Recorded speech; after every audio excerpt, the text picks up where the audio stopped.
বিভিন্ন এজেন্সি নিয়ে যে নোট করে নিয়ে সংসদে দাঁড়ায় 2-3 মিনিট এইসব সমালোচনার কথাবার্তা বলে, এগুলা নিয়ে দেশ থেমে থাকবে না। সমালোচকরা সমালোচনা করার চেষ্টা করবে, কোনো কারণ ছাড়াই সমালোচনা করবে। জাতীয়তাবাদী দল বিএনপির চেয়ারম্যান জনাব তারেক রহমান সাহেব প্রধানমন্ত্রী হওয়ার পরে সারা বাংলাদেশের মানুষকে নিয়ে উনি ঐক্যবদ্ধভাবে দেশকে সামনের দিকে এগিয়ে নিয়ে যাওয়ার জন্য বিভিন্ন কর্মসূচি হাতে নিয়েছেন।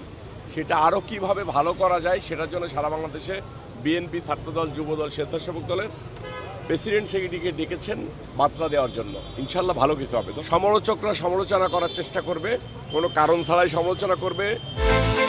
বিকাশ পেমেন্টে 10,000 টাকার বেশি অফার, শপিং চলছে তো।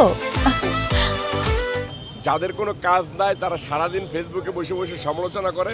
যাদের কোনো কাজ নাই, মনে করেন কোনো দেশের ভালো কিছু দেখতে পারে না যখন, তখন বাসায় বসে বসে বিভিন্ন এজেন্সি নিয়ে যে নোট করে নিয়ে সংসদে দাঁড়ায় 2-3 মিনিট এইসব সমালোচনার কথাবার্তা বলে, এগুলা নিয়ে দেশ থেমে থাকবে না।